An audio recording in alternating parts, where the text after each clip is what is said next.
The Gotta find Canes a tongue keep twister. winning, and that means Brooks Hill keeps joining us on Pirate Radio Live, former Pirate Radio intern, the voice of the Binghamton Black Bears, who celebrated another championship not that long ago. Another ring coming Brooks Hill's way.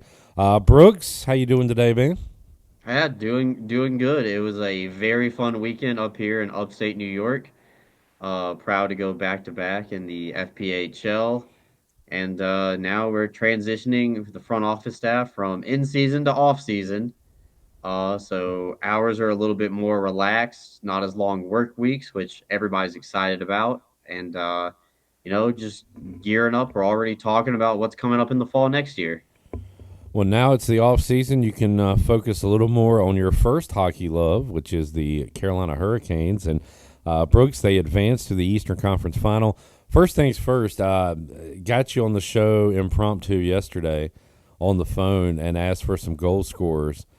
And Yeah, man, you Stankoven had an empty net basically, and yeah, a stick prevented the puck from going in. And when that didn't happen, I said, "Well, it's just not going to be our night because that's Stankoven probably makes that one 9 out of 10, 8 out of 10 times it gets past that stick." But so he didn't hit there, but the Canes hit, and man, Brooks, it was a great game. I want to go back to the offsides call. As yeah. someone who is not as into hockey as you, how common is that? Because if Washington goes up 2-1, who knows what happens in that game, and then who knows what happens in this series? But that was a huge moment where the Hurricanes bench, Brenda whoever got in Brenda Moore's ear, was able to challenge that. It was offsides. What they say, like 18, 19 seconds before the goal was scored, so you had to go back a Yeah. ways.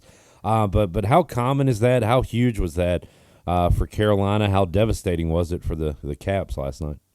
So, multi-part question Yeah, here. sorry about that. Uh, it's more common than you think that they challenge. Oops, sorry, uh my phone just went off for a second there. I apologize that live on air. Um, it's more common than you think. Within the last 5 years, coaches challenging has really been a big emphasis in the NHL. Used to it was only on if it was a goal or no goal, and then they later on added is a play onside or offside. One thing that's different about our league and the NHL is they have a stationary camera on the blue line that doesn't move, like the one behind the net will follow the puck sometimes, where it's only recording the blue line. So if a coach thinks the play is offside, they can challenge it. And letter of the law is as long as the puck doesn't leave the zone, you can challenge a play for it being offside, even though it was 18 seconds Right. after. People are a little bit forgetting that Nikishkin, making his debut last night, turned the puck over that allowed Washington to get that goal to make it 2-1 at the time. We were watching at our video director's man cave. He's got a big pull down screen with a projector. It was really awesome. Great hospitality to Josh and his wife for having us over there. And immediately, as soon as they crossed over the line, I yelled, "That's off." 20 seconds go by, they score, and I was like, "It's off. It's coming off. It's coming off." Wow. Um, and we saw Brenda Moore call timeout. So during that timeout, he's allowed to do whatever he wants to do. He can just gather the troops, which I think some people thought they were going to do at the beginning, being Yeah. like, okay, like, hey, like, let's regain here, let's reset. But realistically, they took that extra 30 seconds and they got in contact with the video coach, uh, who communicates with Jeff Daniels, one of the assistants. So Rod doesn't wear an earpiece or a headset like a college football coach would do. Um, and you can see, Jeff Daniels like talking into his sleeve here like, at service, and then pushing his ear in to hear, being like, "What do we think? What do we think?" And he's gonna watch it from every angle that he has, and then be like, "Yeah, like go for it." go for it, or no, let it be. And they knew right away. Yeah. Very quick review once the linesman got over to the tablet. Uh, so very big momentum shifter. That was the turning point of the game. And I always say if you get a goal taken off the board, um, you're probably going to lose that game. Especially the way Carolina's defense and Freddie Anderson's playing. In fact, I blame Carolina's defense a little bit for us not hitting the Freddie Anderson over saves bet because there were at least two power plays where the Caps didn't even get a shot off, and you got to give credit to Carolina, a shot on goal anyway. I know. I was feeling good about that Freddie Anderson number Yeah, 2. I think he fell like 2.5 short of it. But the way that TNT and like ESPN will change the shot counter just mid game yeah. so much, like you really never know until the end of the game that like what the final count of shots on goal is going to be. But Kane's penalty kill very clinical. I mean, they held the all-time leading NHL goal scorer to 1 goal in the series, and he scored it 5-on-3 off a Jacob Slavin deflection. So like they did their job, and the power play doing just fine. Not as hot as what they were in the New Jersey series, but Washington's a better team than New Jersey, so I expected the power play to not be as good, but they did enough.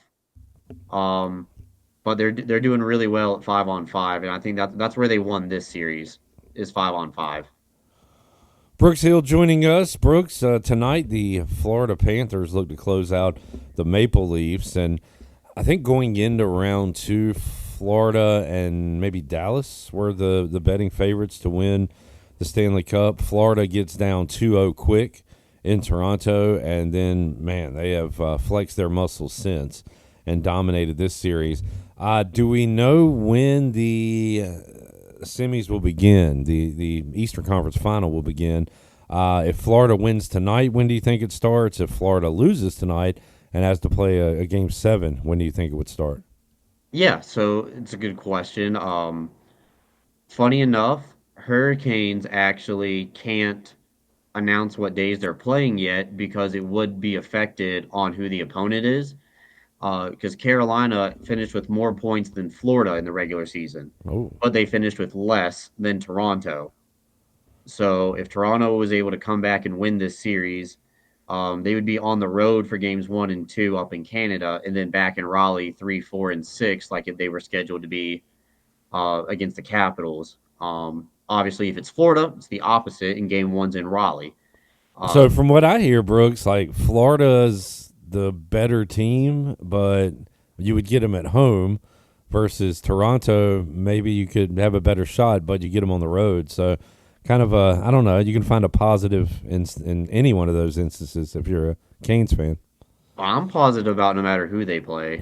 So I I think Florida plays the exact same style that the Hurricanes play, but the Hurricanes get tabbed with the narrative of they're boring to watch, or like it's just like, oh, like it's just gonna fall apart. They're doing the same exact thing that the Florida Panthers are doing, and everybody praises the Panthers. Oh my gosh, they held the Leafs to only 15 shots. Like, can you believe that? Oh, they had a shutout in a game. Well, Freddie Anderson's done the exact same thing. Um, I guess playing suffocating defense is only cool, like if you're Florida, but I think Brooks the got the Hurricanes claws match up out very. today. Brooks is Yeah, angry.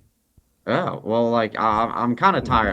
I'm tired of the media and broadcasting being very lazy at the national level. Like I understand the storyline lies with Ovechkin being the new all-time goals leader, but it just feels like, oh yeah, well, like, oh, the Caps were hurt, they were tired, they got fatigue from chasing the goal record, and it's just like, no, like they just lost to a team that's actually better. And the playoffs is all about the team.